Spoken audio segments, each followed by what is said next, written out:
you could have any superpower while teaching, what would it be and why? Ooh, while teaching, I'd say probably being able to listen to all students at the same time. Yeah, that would be very useful. Hey guys, today I'd like to introduce our new teacher. I'm going to ask her a lot of questions, so hopefully you can learn a bit about our new teacher, or you can learn a bit about English. First of all, can you introduce yourself, what your name and where you're from? Sure. My name is Mia Tanabe. I'm from Brazil in South America. What's something fun about you that most people don't know? That's a tough question, but I'd say that maybe facial expressions. So depending on the conversation, right? I might have some facial expressions that are kind of funny. Yeah. That's it. If you could have any superpower while teaching, what would it be and why? Ooh, while teaching, I'd say probably being able to listen to all students at the same time. Yeah, that would be very useful. And also not only listen, but be able to comprehend and give them feedback. Right? Let's talk about your teaching experience. How long have you been teaching and why do you love teaching English? So I've been teaching for over 10 years now, and I guess the main thing about English is being able to help others through a tool which is like English, right? The language.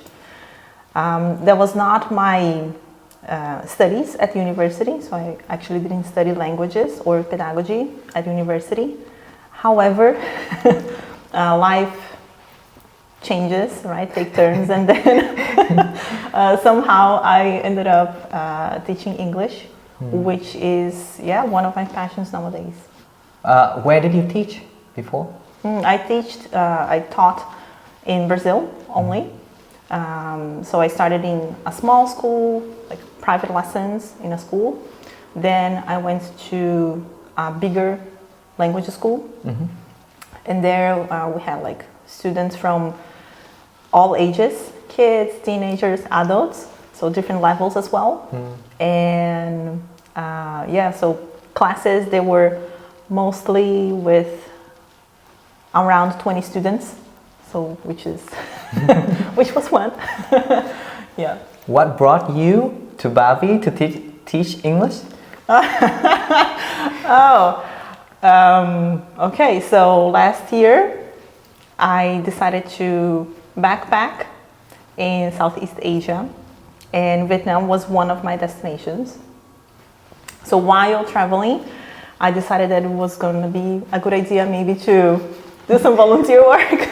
And I applied here to stay here for 2 weeks. And and things went really well. People are great here in Vietnam. Thank you very much. So I decided to return after my first period of volunteering. I returned for a second time for kind of volunteering again. And then I ended up getting a job here. Yeah, and then I wanted to change things a little in my life. So I came to Vietnam. And another reason is that we really like your style of teaching. Oh, so thank you. We like your work ethic as well. Thank you.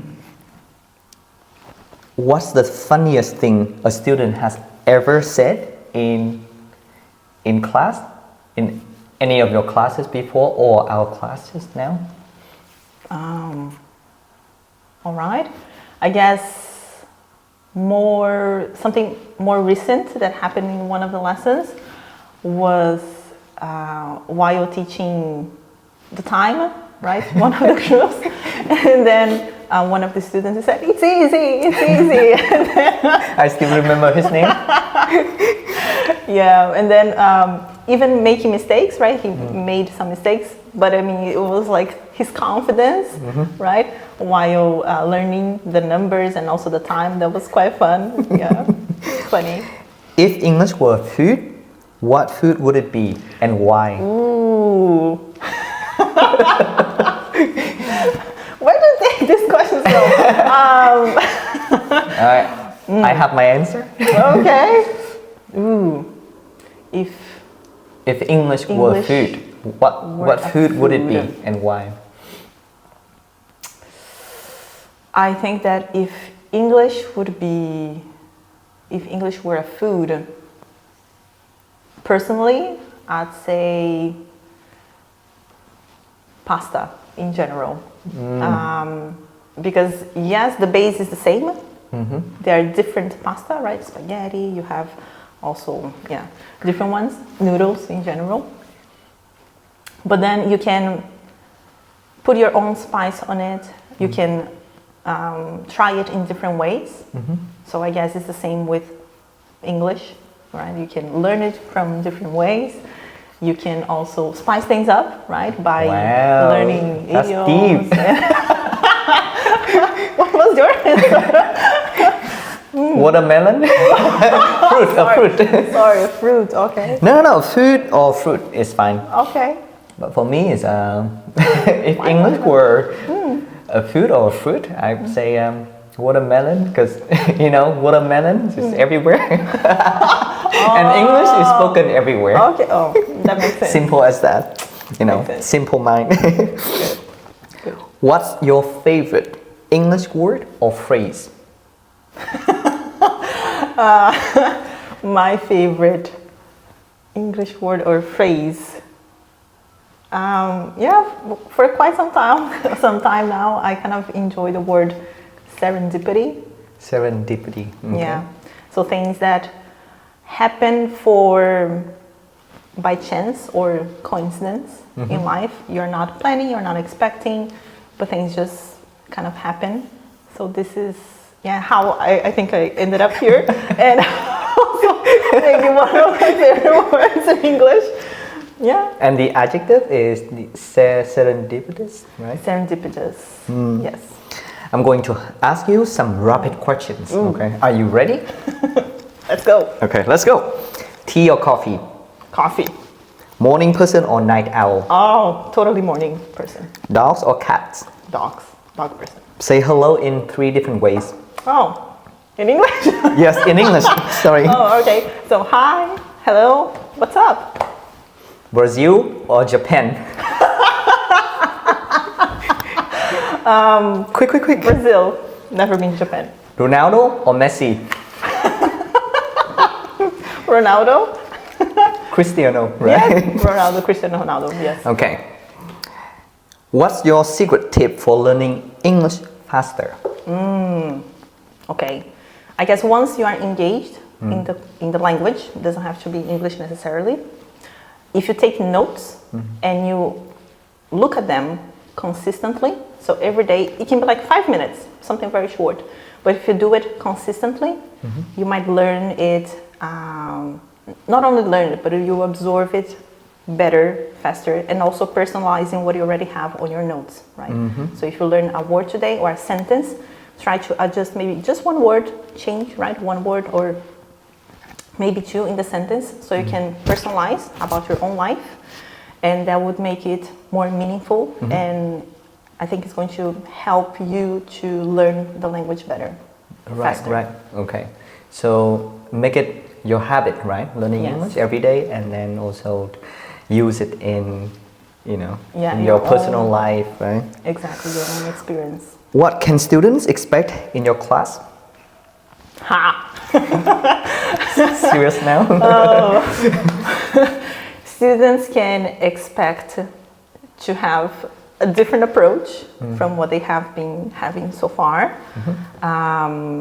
Yes, we do have different styles of teaching, and I guess also my idea for the lessons is to have students exposed to different English.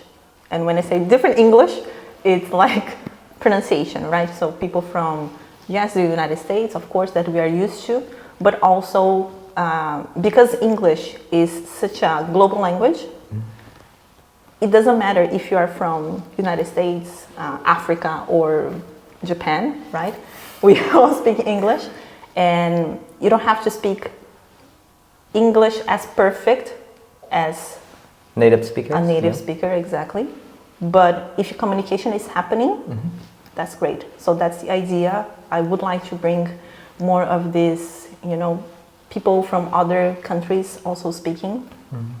You already have this here, right, with the volunteers helping out.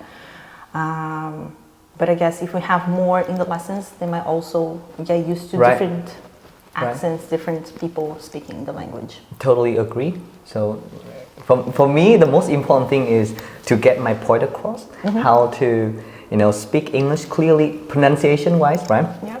And you don't need to speak to sound like exactly like an American or a British, right? Exactly. Any message for students who might be nervous to meet you? My message is, I will be nervous too. I guess we need time to adjust, right? So the first period usually is the most difficult one because we need time to adjust, adapt, understand how things work.